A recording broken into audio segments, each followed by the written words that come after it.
नमस्कार साथियों, स्वागत है आपका मेरे इस चैनल में। और आज हम देखेंगे मध्य प्रदेश की प्रमुख नदियां एवं जलप्रपात। देखिए, पिछले वीडियो में हमने देखा था राष्ट्रीय उद्यान और वन्याभ्यारण्य, जो कि इम्पोर्टेंट क्वेश्चंस हैं। मध्य प्रदेश जो भी एग्ज़ाम होते हैं, कंपटीशन एग्ज़ाम, उनमें पूछे जाते हैं। और ये वीडियो भी ऐसे ही कुछ पुराने क्वेश्चंस को लेकर बनाया गया है, जो बार बार पूछे जाते हैं, बहुत सारे एग्जामों में पूछे गए हैं। तो अब हम इस वीडियो को स्टार्ट करते हैं और देखते हैं क्या क्या है इस हमारे वीडियो में। तो देखिए, पहला क्वेश्चन है, निम्नलिखित में से कौन सी नदी चंबल में नहीं मिलती है? निम्नलिखित में से कौन सी नदी चंबल में नहीं मिलती है? तो इसका सही जवाब है, वो है आपका बेतवा नदी। बेतवा नदी चंबल में नहीं मिलती है। ये यमुना नदी में की सहायक नदी है। ठीक है। चंबल जो है मध्य प्रदेश की दूसरी सबसे बड़ी नदी है, जो कि इंदौर जिले की महू तहसील में जो जानापाव पहाड़ी है, वहां से निकलती है। तो जो बेतवा है वो यमुना की सहायक नदी है। ठीक है। दूसरा क्वेश्चन है, ताप्ती नदी मध्य प्रदेश के किस जिले से उद्गमित होती है? तो ताप्ती जो नदी है वो मध्य प्रदेश के बैतूल जिले से उद्गमित होती है। बैतूल जिले में जो मुल्ताई तहसील है, वहां पे सतपुड़ा पर्वत श्रेणी से ये निकलती है।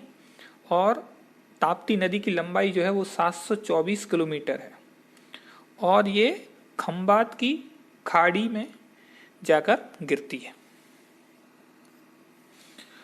तीसरा सवाल है, कपिलधारा जलप्रपात मध्य प्रदेश के किस जिले में है?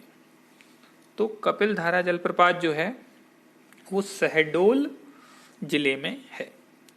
मध्य प्रदेश का सबसे बड़ा अपवाह तंत्र कौन सा है?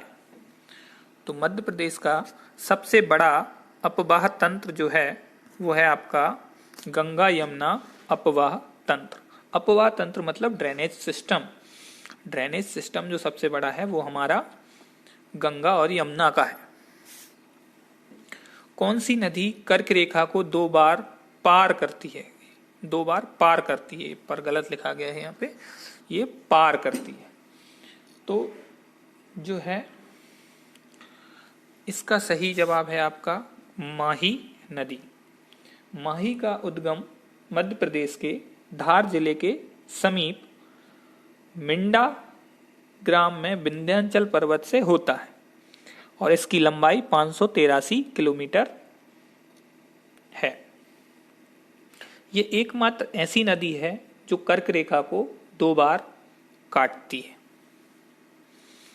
सोनार नदी किस नदी की सहायक नदी है? तो सोनार नदी जो है वो केन नदी की सहायक नदी है। भारत में सबसे ऊंचे झरनों में से एक रजत प्रपात मध्य प्रदेश के निम्नलिखित में से किस जिले में है? तो ये आपका जो है होशंगाबाद जिले में है। ठीक है। रजत प्रपात पचमढ़ी का सबसे बड़ा और भारत का 30वां सबसे बड़ा झरना है। 30वें पोजीशन पे है ये झरना भारत में, और जो पचमढ़ी है वहां का सबसे बड़ा झरना है। मैंकल रेंज की अमरकंटक पहाड़ी से उत्पन्न होने वाली नदियों के नाम बताइए। तो ये हैं आपके नर्मदा और सोन नदी, जो मैंकल रेंज की अमरकंटक पहाड़ियों से उत्पन्न होती है। जिस पहाड़ी से क्षिप्रा नदी का उद्गम होता है वह है, क्षिप्रा नदी का उद्गम जो होता है वो ककड़ी बर्दी पहाड़ी से होता है। ठीक है। ककड़ी बर्दी पहाड़ी महू छावनी से 17 किलोमीटर दूर है। ये ककड़ी बर्दी पहाड़ी, जहां से क्षिप्रा का उद्गम होता है। ग्वालियर शहर किस नदी के किनारे स्थित है? तो ये तो सब आपको पता होगा, ये चंबल नदी के किनारे स्थित है। मध्य प्रदेश की प्रमुख नदियों पर आधारित कुछ और प्रश्न देखेंगे हम। तो अब 11वां प्रश्न है, वो है हमारा, निम्नलिखित में से कौन सी चंबल नदी की उपनदी है? चंबल नदी की उपनदी। तो सही जवाब है आपका पार्वती जो है वो चंबल नदी की उपनदी है। शक्कर जो है वो उसका उद्गम छिंदवाड़ा से अमरवाड़ा तहसील से होता है और ये आपकी नर्मदा की उपनदी है। शक्कर नदी निम्नलिखित में से किसकी सहायक नदी है? तो इसका सही जवाब है नर्मदा की सहायक नदी है। ये छिंदवाड़ा की अमरवाड़ा तहसील से निकलती है। धसान नदी किसकी सहायक नदी है? धसान जो है वो आपकी बेतवा की सहायक नदी है। बेतवा की कुछ और सहायक नदियां हैं जैसे बीना, ये भी बेतवा की सहायक नदी है। बेतवा रायसेन जिले के कुमरा ग्राम से निकलती है और उत्तर प्रदेश के यमुना में मिलती है। इसकी लंबाई 480 किलोमीटर है। बेतवा नदी किन राज्यों के मध्य बहती है? तो बेतवा नदी जो है मध्य प्रदेश और उत्तर प्रदेश के मध्य बहती है। मध्य प्रदेश की प्रमुख नदियों पर आधारित और प्रश्न देखेंगे। तो अगला प्रश्न है, निम्नलिखित नदियों में से क्षिप्रा नदी किस नदी से मिलती है? तो जो क्षिप्रा नदी है वो हमारी चंबल नदी से आकर मिलती है। निम्नलिखित में से कौन सी नदी अरब सागर में मिलती है? तो ये आपकी तापी नदी है जो कि अरब सागर में जाकर मिलती है।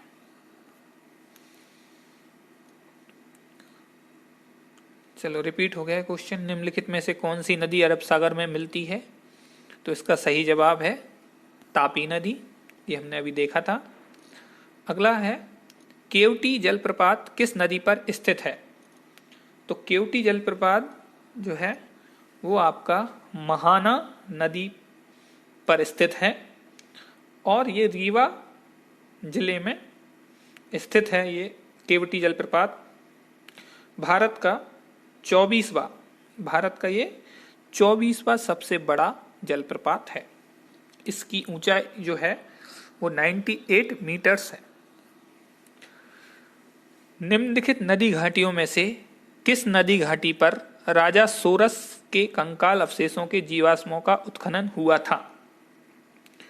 तो ये आपका जो है नर्मदा नदी की घाटियों पर राजा सोरस के कंकाल अवशेषों का उत्खनन हुआ था।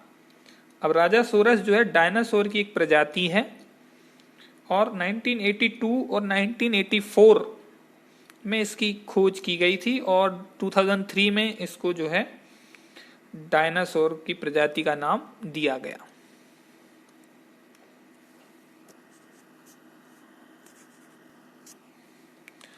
मध्य प्रदेश के अलावा बेतवा कहाँ बहती है? तो इसका सही जवाब है उत्तर प्रदेश।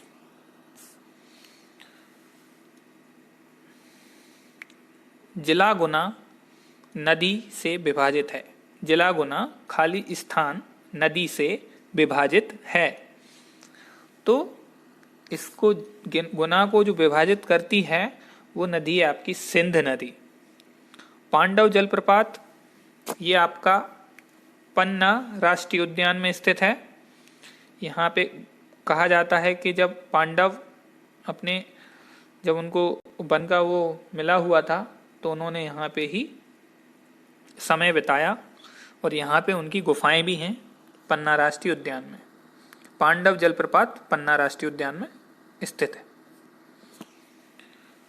नर्मदा बेसिन का कुल क्षेत्रफल कितना है? तो ये रहेगा आपका 98,796 वर्ग किलोमीटर। 98796 वर्ग किलोमीटर ये नर्मदा बेसिन का कुल क्षेत्रफल है। ठीक है। चचाई जलप्रपात मध्य प्रदेश के खालिस्तान जिले में है। तो ये आपका रीवा जिले में है ना। और ये भारत का 23वां सबसे बड़ा जलप्रपात है। रीवा के सिरमौर तहसील में स्थित है। मध्य प्रदेश की नदियों की प्रकृति किस प्रकार की है?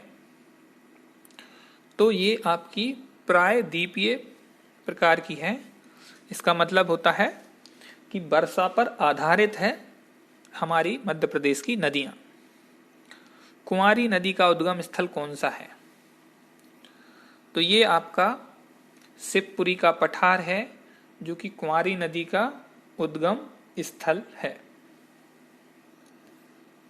नर्मदा नदी इसका निर्माण करती है, डेल्टा, संकवा, एस्चुरी।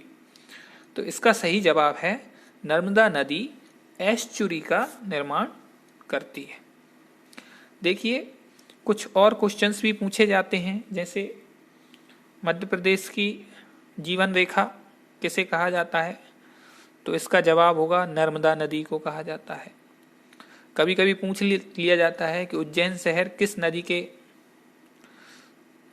तट पर बना हुआ है? तो वो क्षिप्रा नदी है। मालवा की गंगा किस नदी को कहा जाता है? तो क्षिप्रा नदी को कहा जाता है।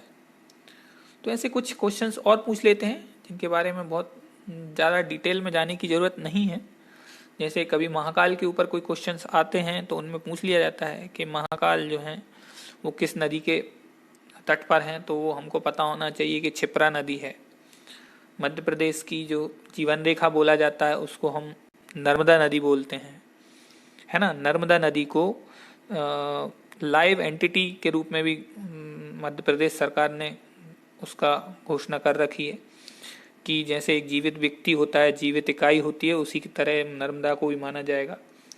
और इस पर जो भी इसका खनन करेंगे उन पर उसी धाराओं में केस भी दर्ज होंगे जो लाइव एंटिटी पे करने पर होते हैं।